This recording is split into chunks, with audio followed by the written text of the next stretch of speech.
Altarac. Altarac es el seudónimo que utiliza Alberto Cumplido en esta edición. Voy a leer un poco su currículum o la reseña que aparece acá. Alberto Cumplido vive en Corinto, Maule, Chile. Es un artista multidisciplinario que transita entre la poesía, la música y la realización cinematográfica, aunando lo docto con lo popular. Entre sus publicaciones poéticas destacan La noche de la loba, Bajo la influencia del Go y Morada de hastío. También ha colaborado para revistas de arte en España, Alemania y para el periódico Off the Record en Santiago de Chile. Actualmente reside en la región del Maule. Abstracto es su última entrega bajo el sello de ediciones Filacteria. Bueno, yo conozco a Alberto hace unos 27 años más o menos, cuando vuelve de Alemania y se instala de nuevo en Santiago de Chile, en Locaña, y de a poco empieza a gestar este festival y yo participé desde, yo creo que la primera o segunda edición, hasta más o menos el 2012. Eso significa haciendo la producción y escuchando a muchos guitarristas, entendiendo cuál era el norte que quería Alberto, cuál era la línea editorial de este festival, que hoy día cumple 25 años. En todo este tiempo uno ha aprendido como a entender el arte desde muchos ángulos, pero particularmente, ¿cierto?, qué es lo que tiene que ocurrir en un festival para que esto sea posible, para que esta música, este camino de las cuerdas, del entrecuerdas, también tenga la visión del mundial, de todas las expresiones del instrumento o de los instrumentos de cuerda que hoy día van en un rato más a experimentar. Dentro de el libro de poemas, yendo ahora directamente acá, yo hice una pequeña selección de textos, de pequeñas frases que me fueron como interpelando y haciéndome reflexionar, y aparecieron una serie de preguntas, y de ahí hago mis reflexiones respecto de, primero, la figura de Altarac como este alter ego de Alberto, y qué es lo que finalmente plantea en el libro, ¿no? Qué es lo que finalmente plantea en este viaje poético. El libro está separado en 3 fragmentos. Uno se llama El insomnio de los muertos, el otro se llama El viaje y el otro se llama El péndulo invisible. Voy a ir leyendo algunas frases. Cierro los ojos y escucho el pulso del poder. Aquellas ruinas eran hermosas, la imagen maldita de la inspiración. Hay una confusa arquitectura en tus ojos. Pacientemente suelto mis amarras entre los infantes degollados. Caminar sobre el agua sucia y profunda de los siglos. Desear la belleza para siempre. Aquella calma del paisaje. Hoy quedan los espectros de la memoria. Sugiero no creer en Dios. Abrir la puerta diseñada en azul. La razón de ser y no ser. Me dejo seducir sin alterar la realidad. Entre las cenizas puedo acariciar las maquinarias. La ciudad, el vacío, el miedo inmenso de lo insignificante, reciclado despiadadamente. El miedo reciclado despiadadamente. Tu cámara digital captura las imágenes, traspaso mi memoria a la pantalla. Ella te ha deseado entre los circuitos. Su voz diseñada a la perfección te inquieta. Invoqué a los dioses de la publicidad, la traición de los ignorantes. Se reparten los obsequios del infierno. Un creador, un músico, cuando imagina una obra, está permanentemente reflexionando, mirando el mundo, leyendo, dibujando, escribiendo, y estos textos Yo lo siento que vienen de esa reflexión, vienen del el instante creativo necesario que tú miras el mundo y intentas asirlo de alguna manera. De hecho, cada capítulo comienza con una partitura, una miniatura. Por lo tanto, ahí esa miniatura es el resultado sintético de todas estas reflexiones. Y cada parte tiene una miniatura que, si alguien lee música o intenta tocarlas, puede ir entendiendo esta síntesis, ¿no? Todo lo que está ahí plasmado en estas notas. Mi rostro deformado en el espejo refleja la imagen inconclusa. ¿Qué es lo que no fue? ¿Qué es lo que no fue? O lo que pudo haber sido. O lo que pudo haber sido. ¿Qué es lo que no fue? O lo que pudo haber sido. ¿Es necesario perder el tiempo en las probabilidades? Me pregunto. El arte es el mundo probable, superado permanentemente por la realidad que no tiene cura ni mudanza. Medio Oriente, medio para armar. Doble lectura. Medio Oriente, medio para armar. Sí. Sabiduría griega y la ignominia mesiánica.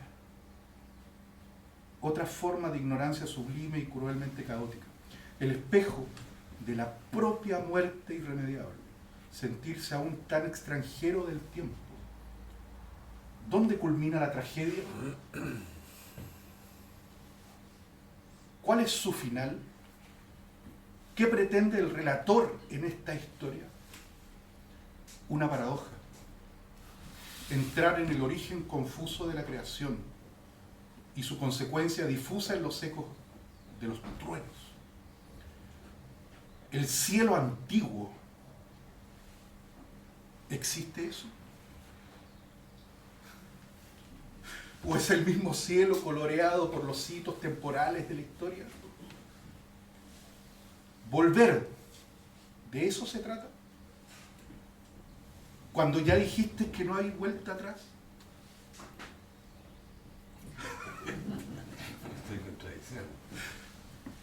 Ya no está el Mediterráneo, ni Tunquén, ni las moscas de ayer. Todo desemboca en el océano. Los caminos, el desencanto, lo inevitable, todo cabe en el mar de Valparaíso, dijo Pablo de Roca. La entropía del polvo y el ruido, eternidad y olvido. ¿Dónde nace el imperio? ¿Dónde está el centro del universo? ¿Dónde comienza el universo? El borde del abismo. ¿Dónde está? El origen de la luz, del verbo y su palabra. En la fisura, en la grieta de la memoria. No puede haber solo odio impreso en esos libros sagrados. Ni en la geometría, ni en el infierno. Todo nace justo al centro de nuestra ausencia. En el vacío de nuestra propia existencia, en el orgullo. Aquí está el orgullo. Este hueso es el orgullo. En el orgullo de crecer, de creer que somos únicos, salvajes y cultos. Nacen en el mismo lugar que una emoción, en el horizonte invertido. Una humanidad que se estrella contra sí misma. ¿Seremos entonces qué? ¿Un sí mismo? Una vez, quizás, solo una vez. Parménides, yendo a la caverna de la reina de la noche, llevado por hermosas doncellas en su carruaje, hasta donde el anhelo te alcance. La reina te permite volver, pero no elegir o decidir. ¿Quién se atreve a volver siquiera para contarlo? Entrar allí solo es posible en sueños y premoniciones, lo que lo transforman en alguien peligroso. El hablante es derrotado y cae sin salida. El afuera llamado presente. El afuera llamado presente. Paisaje y precipicio. Lo perfecto entonces será para unos la repetición infinita de lo mismo. Es decir, conservar para siempre la realidad desmontada para nuestro deleite y ego. Para otros, lo perfecto será lo pulcro, lo limpio, lo espléndido, lo aséptico, la realidad representada. Algunos buscarán la perfección en lo innovador, en el cambio constante, la realidad renovada por la ficción. Y finalmente, habrá para quienes lo perfecto será simplemente la solución de lo imperfecto. No intentar explicar, sino que simplemente desmontar un instante único e irrepetible. Para el artista, lo perfecto será tal vez el estado del arte, de las cosas. Sea como sea, el espejo interpretativo desde donde se mira un presente, desde afuera. ¿Y lo abstracto? ¿Será eso que no se entiende? ¿O será eso que se lee en el vacío semántico y diverso del lenguaje? ¿Lo abstracto será lo preciso? ¿Lo único cierto? ¿O lo abstracto es la lectura incomprensible de la realidad incomprensible? ¿En qué veredas estás, Altarac?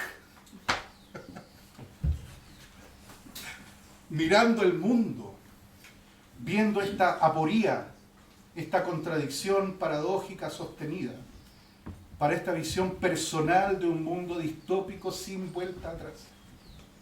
Pero vuelves, y en la cuarta parte eres humano, poeta urbano intentando ser un ser contemporáneo, de una especie de renacimiento barroco postmoderno, que recorres el territorio no solo mostrándote, sino intentando develar tu propio mundo interior, difícil, nostálgico, creativo, en permanente movimiento, sonido y verbo sonoro, frágil en lo obvio, en lo mundano, incomprendido, como todos. Eso es.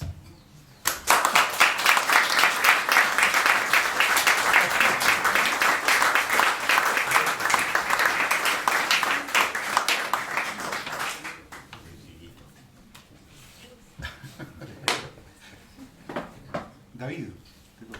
Sí.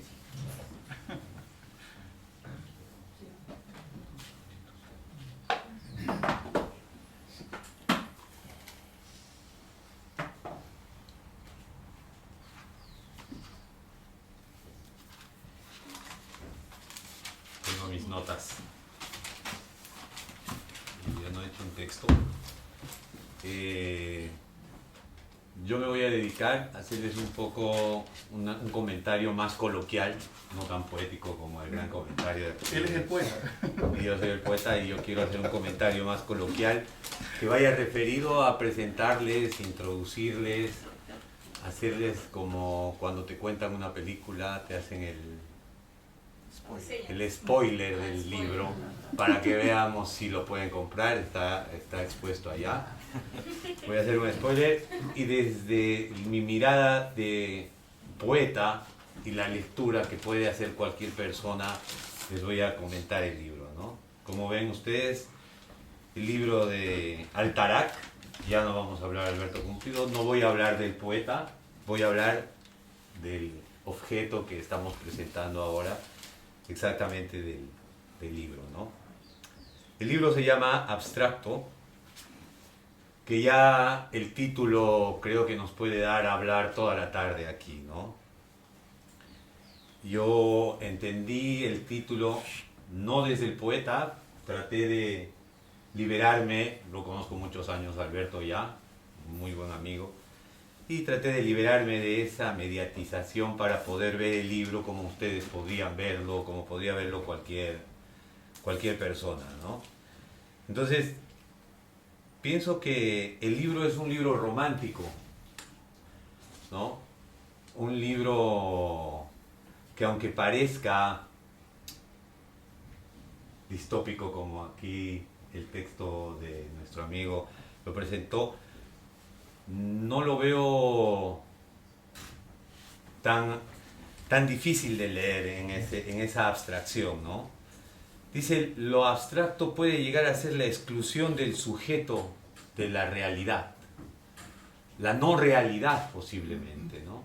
Y es ahí donde quiero partir mi exposición en esa dualidad que a veces vivimos de la realidad y la irrealidad. Y voy a comenzar a exponer el libro porque el libro tiene 3 partes. En esa dualidad que al final nos vamos a dar cuenta que no la podemos separar una de otra, ¿no? No podemos ver la bondad opuesta a la maldad o la maldad opuesta a la bondad, sino complementadas, ¿no? Podríamos decir la maldad de la bondad y la bondad de la maldad. Viendo esos elementos, quiero comenzar. El primer capítulo que ustedes van a ver acá comienza con unas miniaturas, son 3 capítulos, es simbología. La primera miniatura que propone musicalmente Alberto se llama simbología. Y ahí comienza el insomnio de los muertos, ¿no? En el insomnio de los muertos, Alberto nos presenta un panorama brumoso, nocturno, digamos. Y a mí me causó, digamos, un sonido que nos quería referir a la noche que vivía un personaje, en este caso la voz que habla en el poemario, ¿no? Esta nocturnidad, como hemos escuchado, del insomnio de los muertos, nos habla de paisajes un tanto oscuros, un tanto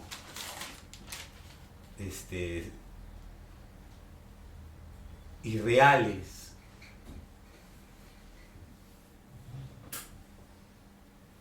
Pero nos habla de una interrelación de esas ideas con la realidad.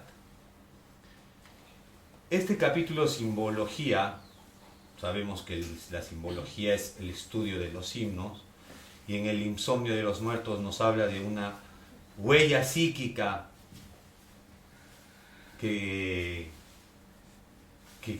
marca a la voz del poema, ¿no? A la voz del poemario. Yo pienso que Alberto, o el poema, o Altarac, o la voz del poema, nos quiere contar ese momento de la humanidad que estamos viviendo, o ese momento de nocturnidad que estamos viviendo, ¿no? Y que ha dejado una huella en todos nosotros. Ese momento de profundidad. ¿Qué quiere decir? Que lo abstracto es una profundización de la idea. Y él comienza a buscar símbolos en una realidad y realidad para mostrarnos ese momento que estamos viviendo. Y nos muestra en el insomnio de los muertos su romanticismo. Yo veo que es el insomnio de una persona que está enamorada y que ha perdido y tiene momentos difíciles, y habla de su relación con una mujer, habla de su relación, de relaciones sexuales fuertes, de momentos nocturnos y profundos, pero que a la vez iluminan en ese romanticismo, que no escapan del amor, por más que sean oscuros, por más que sean nocturnos, por más que sean devastados o de lugares devastados, ¿no? Dice, mañana estarán todos muertos sobre una tibia tela, apesta el grito del rencor, la imagen que sangra entre tus piernas, perforará hasta el último de los sentidos, dice Alberto. Es muy romántico, muy, muy romántico. Pareciera que es un paisaje brumoso, un paisaje, pero no, es un hombre enamorado que está ahí amando, y parece el primer capítulo, de simbología y que dice el insomnio de los muertos, es como un capítulo de la pérdida del amor, o quizás del descubrimiento del amor, o que ha perdido, no sé, o que ha ganado, no lo sé. Entonces avanza sobre varios poemas que son cortos, avanza el insomnio de los muertos, porque no podríamos, si nos podemos imaginar o abstraer la palabra insomnio de los muertos, o sea, los muertos no pueden dormir, ¿qué sucede? Simbólicamente, ¿cómo lo tomo, no? Es el insomnio de la voz, es esta nocturnidad en la que no nos deja dormir y en la que pareciera que todos estamos muertos por algo. Yo he estado trabajando mucho tiempo en una cuestión que les quiero comentar, que es la esencia de las esencias, ¿no?, de la muerte. Por ejemplo, podemos ver que existen dos muertes: la muerte que nos lleva a la vida, esa muerte fugaz, y la otra que es la muerte del cadáver, ya, ¿no?, que comienza, por ejemplo, a pudrirse, y que sucede en todas las cosas y en todos los seres.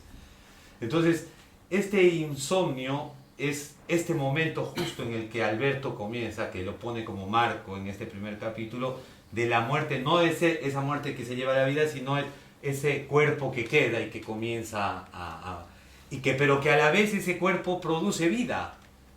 Si ustedes se dan cuenta, un muerto que se está pudriendo, un cadáver, o sea, está produciendo vida al mismo tiempo, ¿no? Entonces, en este capítulo, Alberto, o el poemario, nos muestra este paisaje. Es muy interesante la voz, las metáforas, los giros, los símbolos, la simbología que utiliza en esta primera miniatura, que nos muestra esto, pero que a la vez nos muestra en esa pérdida lo romántico, el amor, lo bello de esta cuestión, que no es horrible. Pareciera que las palabras que están aquí escritas serían horripilantes, pero no lo son. Ese horripilismo tiene una belleza. Dice, la ciudad decae sobre el rojo, las silenciosas fábricas improvisan, imploro el morbo de la noche, alguien desde los escombros me condena, un grito fue capaz de llamar nuestra atención, los pájaros se desploman de altas torres, una bella silueta se mimetiza, hay un ángel putrefacto en las escaleras, alguien me estira su mano entre las cenizas, puedo acariciar las maquinarias, la ciudad transforma en el vacío el miedo inmenso de lo insignificante, me despierta, todo es reciclado despiadadamente. Entonces, después de este desamor, yo le llamo el desamor, que deja a Alberto devastado, o esta nocturnidad que nos deja devastado, viene el segundo capítulo, es como que se queda solo la voz, y viene el segundo capítulo, que es una miniatura, la segunda miniatura, que lleva por nombre Entropía, ¿no? La entropía es una transformación irreversible. No sé, la palabra entropía nos lleva a una transformación que es irreversible. Esta muerte, la primera, ese insomnio, ese desamor romántico, nos lleva a una entropía que es la transformación de la voz en el poemario, ¿no? Esta entropía, el capítulo lleva el viaje, lo lleva a un viaje, ¿no?, a un viaje de conocimiento en este capítulo, donde va a comenzar a conocer a muchos personajes. Por ejemplo, el primer poema se llama Teorema y está dedicado a Pier Paolo Pasolini, el cineasta y poeta y ensayista y multifacético artista italiano. Y habla, en el primer poema hace un teorema que está dedicado a Pier Paolo Pasolini. También hay un poema que se llama Orfeo, que está dedicado a Marguerite Yourcenar. Entonces, la voz del poeta, ya vamos a ver que cuando un libro ya no es, ya está en nuestras manos, un poemario sobre todo, ya no es del poeta, sino ya es de la persona que está leyendo. Cuando uno continúa en el libro, comienza a hacer este viaje intelectual, este viaje interior que hace la voz y que comienza a conocer y reconocer esa su muerte en el capítulo anterior o ese su renacimiento en esa pérdida romántica que había tenido de amor, en ese paisaje brumoso y horripilante que nos describen los poemas, comienza a darle sentido en su viaje de conocimiento, ¿no? Y está el poema Orfeo, y dice, les voy a leer solamente un verso, dice: era lo que no fue y pudo haber sido el altar de aquel templo solitario, la nocturna galería de fantasmas y ciudades, la aparición de los demonios, el día soleado y la intuición de la locura. Entonces, el viaje comienza a convertirse en un sueño, en una irrealidad. Por eso es abstracto, ¿no? Porque es la no realidad. Luego el viaje continúa y se va a la sabiduría del I Ching, a la influencia del Go, que es la influencia interior de la voz. Pasa a Fata Morgana, la princesa anglosajona que vive en la isla de Avalon, que también tiene una vida una vida bastante compleja, y está dedicado al gran Albert Camus. Dice: un gran músculo filosófico cuelga sobre la playa, la deformación de la línea es inevitable. El viaje continúa, este viaje intelectual en el poemario, continúa en una mezquita. Vemos que Al-Tarak es su alter ego medio oriental, árabe. Continúa en una mezquita orando, una paradoja. Y antes de entrar en la paradoja voy a hacer un descubrimiento, porque yo he descubierto en el poemario, no sé, y esto es hacerles un pequeño soplo del poemario. Hay una confesión. Creo que en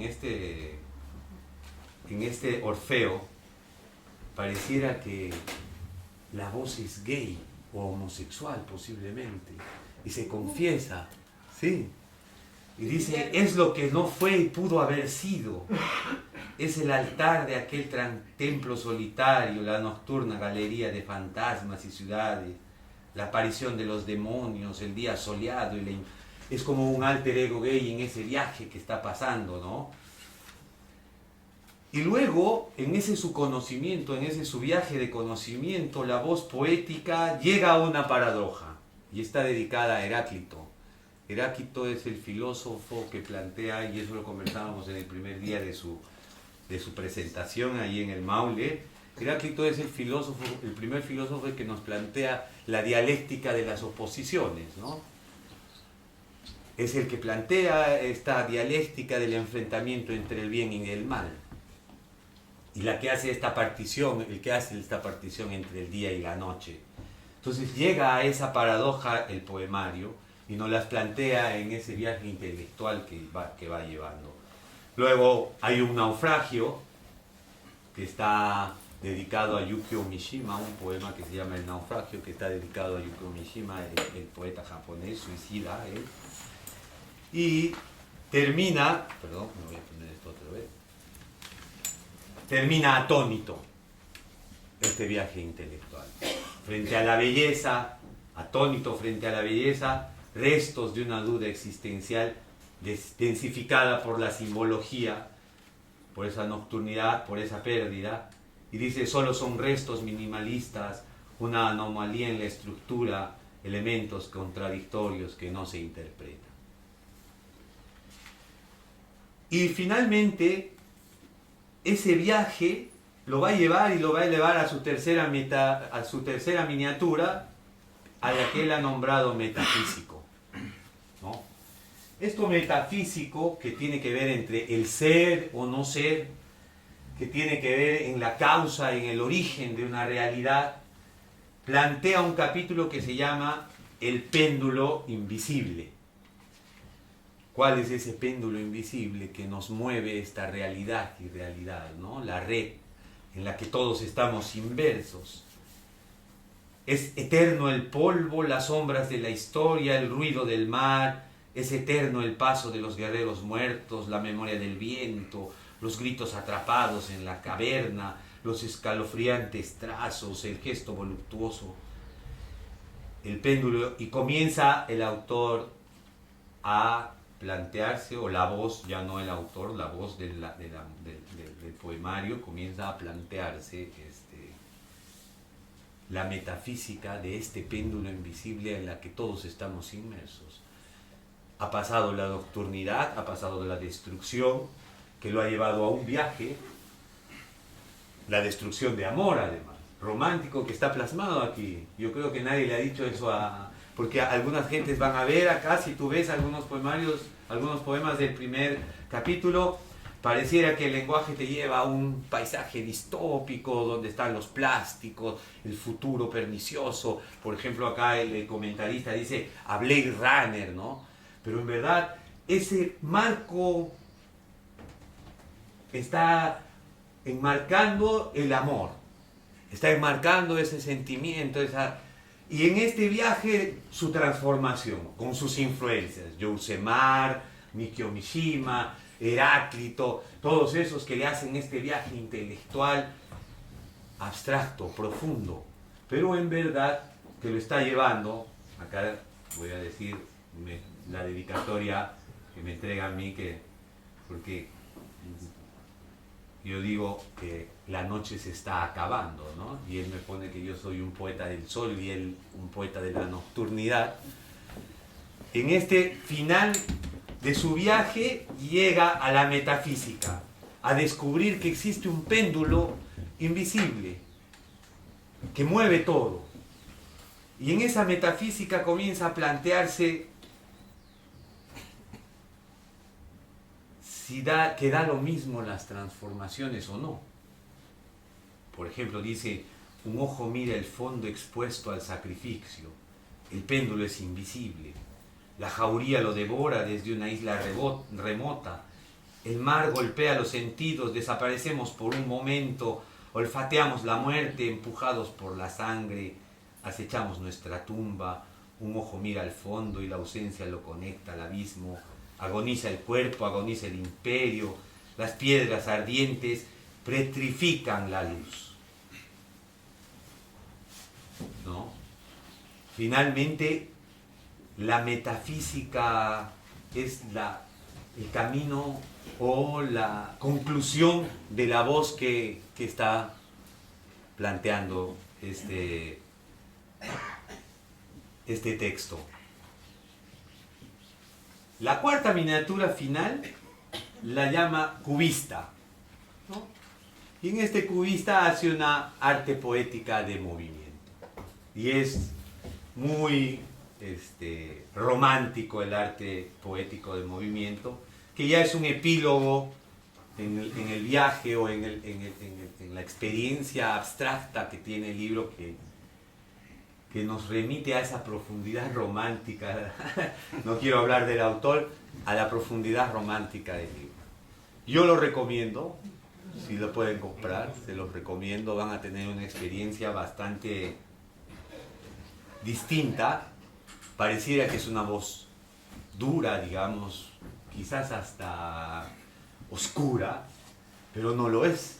En esa oscuridad hay una luz maravillosa de amor, de enamoramiento que tiene nuestro amigo Alberto al entregarnos este texto. Pareciera que en algunos momentos el texto se presenta muy abstracto, pero si uno lo lee con calma se va a dar cuenta que en esa abstracción hay una penetración a una realidad que a todos nos incumbe. Parece muy nocturno, pero nos invita a buscar luz. Parece muy simbólico, pero es bastante literal. Y como les vuelvo a decir, recomiendo la lectura de este poemario. Alberto tiene bastantes experiencias poéticas que he conocido y creo que es una madurez poética la que nos plantea aquí. Muy buenos giros literarios, metáforas originales. Un buen trabajo para nuestro amigo Alberto, se los recomiendo, poeta chileno. Gracias.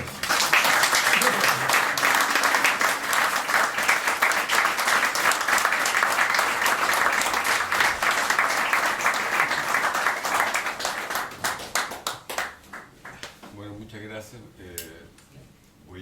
Bueno, ya no creo que pueda decir mucho. En realidad el análisis, o sea, igual me sorprende el análisis, lo cual es fantástico porque veo cosas que ni yo vi, ¿te fijas? Entonces, me sorprende el análisis de Ociel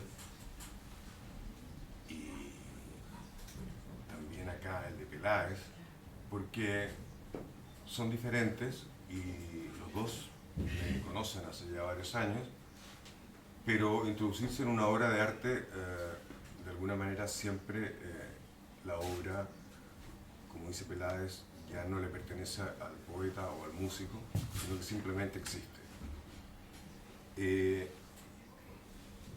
Voy a algunas cosas, porque en realidad ya creo que se ha dicho todo, muy bien explicado, pero algunos detalles nomás, como por ejemplo el seudónimo, ¿no es cierto? El famoso seudónimo Altarac tiene totalmente una relación con mi vida. Mi abuela paterna era mitad francesa, mitad árabe, y su segundo apellido, el apellido árabe, era Tarak. Y Al es como Alberto en una especie de simbología árabe, entonces Al-Tarak es un seudónimo que yo vengo usando hace mucho tiempo, a veces en la música, en mis composiciones, o a veces en los libros, o a veces en nada. Pero está ahí. Entonces, eso por el lado de lo que se podría llamar el seudónimo o por qué Al-Tarak.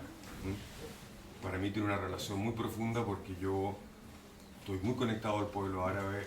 Viví prácticamente un año en Marrakech, una ciudad al sur de Marruecos, y doy muchos conciertos en esa zona, digamos, de lo que es el Magreb o el norte de África. Entonces, por otro lado, las inspiraciones de la poesía o de la música, en este caso, como yo soy compositor de música y también poeta, para mí están muy conectadas, porque yo escribo y compongo desde más o menos los 15 años. Entonces son situaciones como paralelas que se gestaron en mi vida, y por eso que mi poesía, de alguna manera, es un lenguaje relativamente abstracto, tal como lo dice el título, por eso puse este título en este libro. Son metáforas que no son descriptivas, por así llamarlo, porque la música que hago yo también es así, en general. Es una música, no digo que es una música netamente dodecafónica, contemporánea, que viene de la última escuela de Viena, pero que tiene mucho de esa línea. Entonces, la poesía, y en este sentido, en general la poesía, cuando no es descriptiva, está muy relacionada a la música, porque son palabras que se podrían interpretar como interpretó Peláez o Ociel, de una manera que quizás yo mismo no habría interpretado al escribir, pero me parece fantástico, y quizás si ustedes lo leen, van a interpretarlo de otra manera, porque es absolutamente abierto y abstracto, justamente. Entonces, otro detalle interesante, que son las partituras que están en el libro. Todo esto parte de un diálogo con el editor, que es Rodrigo, la persona que está encargada de filacteria, y cuando comenzamos, cuando él se interesa en publicar este libro mío, ve algunas cosas de otros libros míos y me dice, podríamos publicar. Entonces, ¿tienes material? Entonces yo le dije, mira, tengo un libro que escribí alrededor del 2010, que es El insomnio de los muertos, y que está ahí, lo he usado para algunas películas mías, algunos textos que se insertan de repente, y luego tengo una serie de poemas que son como homenajes a personas en este viaje, por eso le pongo el viaje a esa parte. Y El péndulo invisible es netamente escrito ahora, en este año, la última parte del libro y también el arte poética. Entonces, hacemos esta como unión de este viaje, porque justamente es un viaje, y tratamos de encontrarle un nombre, un sentido. Entonces, bueno, yo le doy este nombre y a Rodrigo le parece bien. Detalle importante, el cuadro que está en la portada es de un pintor, gran amigo, maravilloso pintor chileno, que yo creo que varios lo deben ubicar, que es Patricio Kurt, y que me cedió este cuadro para utilizarlo en la portada de este libro. El libro, otro detalle importante del libro es que es bilingüe, está en alemán y castellano. Como yo viví más de 25 años en Alemania, es un idioma que de alguna manera me ha acompañado, digamos, en una parte importante de la vida. Ahora, yo no hice la traducción, la hizo una persona, que está su nombre acá, Sabine Winemuth, y es el primer libro bilingüe que tengo. Todos los demás están escritos en castellano, y es interesante, porque también esto te abre una posibilidad de que el libro sea inmediatamente expuesto en Alemania dentro de círculos, digamos, de escritorio o cosas así. Bueno, y lo que cerraría, digamos, esta explicación del libro es el péndulo invisible. El péndulo invisible, que está muy bien explicado por aquí, por Peláez, es el título de mi último concierto para guitarra y orquesta, que curiosamente, este concierto se va a estrenar ahora, a fin del festival. Bueno, paso un poco como el aviso, para los que quieran, porque va a ser en Valparaíso y Viña.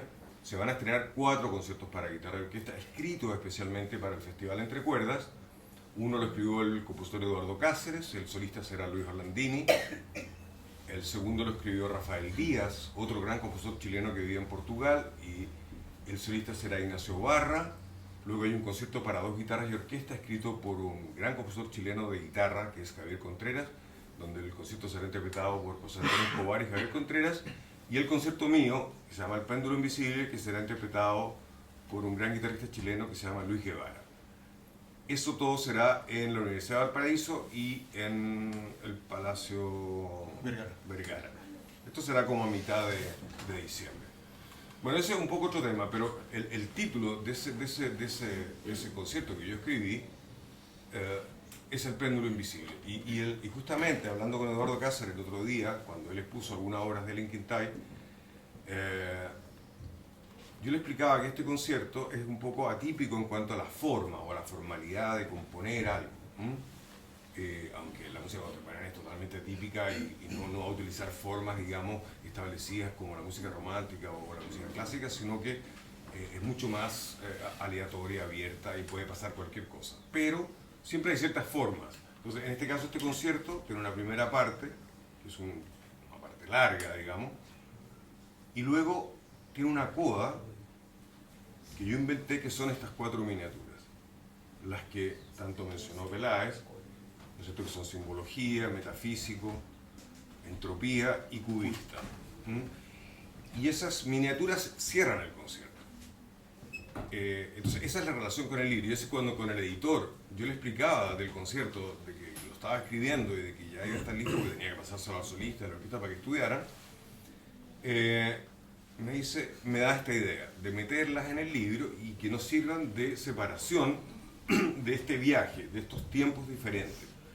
Pero quedaba una última, digamos, porque el poemario en sí tiene 3 partes que son poemas, y quedaba cubista y quedaba como suelta, flotante. Entonces, yo justo hice una gira en Italia este año, más o menos larga, y en el trayecto del viaje iba escribiendo esta última parte que se llama Arte Poética en Movimiento. Y el editor realmente me escribía y me decía, ¿cómo va el escrito? Dale, es que tengo que estudiar, estoy tocando. Entonces, bueno, finalmente logré terminarlo, se lo mandé, le gustó, hice algunos arreglos, pero queda como epílogo de este libro. Y esa es la parte cubista, que se llama Arte Poética en Movimiento. Y ese es más o menos, digamos, podríamos decir, el nacimiento del libro en general, y Eso, no sé si... ¿Ah?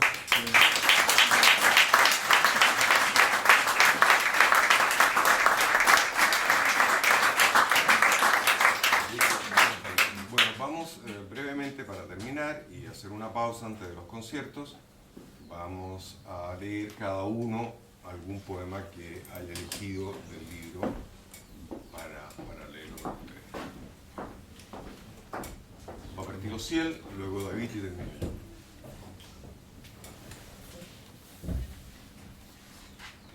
Tus ojos piden el encierro de ese reflejo. Las bestias se agitan en la oscuridad. Labios húmedos en el opio del deseo. Los placeres prohibidos. El animal se retuerce, agazapado en los murmullos. El delirio hipnótico de un ángulo perfecto. Eróticamente sádico. Presa errante del cazador. Temores de una profunda tristeza. Siento el sabor de las palabras. Una emoción. El rechazo. El miedo. La sonrisa despiadada.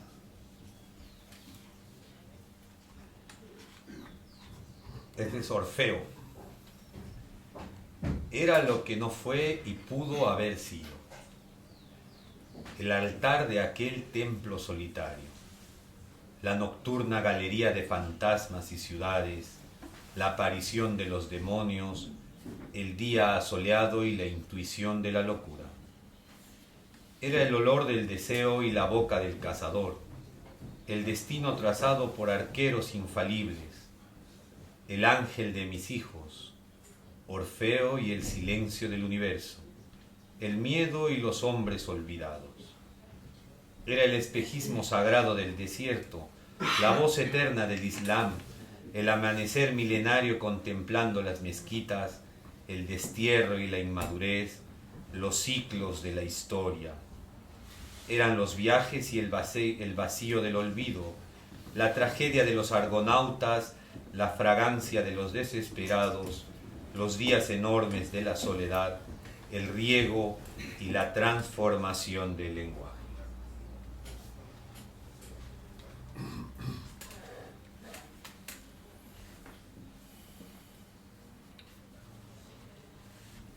La fisura, esa grieta que divide la memoria,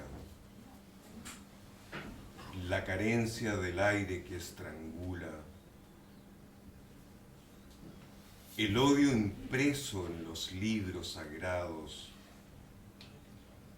confinados al fango de sus hábitos. La división irregular de la geometría, el cálculo sin respuesta, todo el pulso late astillado y deforme. La sola presencia del infierno es devorada. No hay escapatoria ni significado. Nunca seremos lo que no fue escrito. Los muertos siguen muriendo una y otra vez hasta fragmentarse. Lo indescifrable, el olvido. Respirar por última vez, incluso donde no hay nada.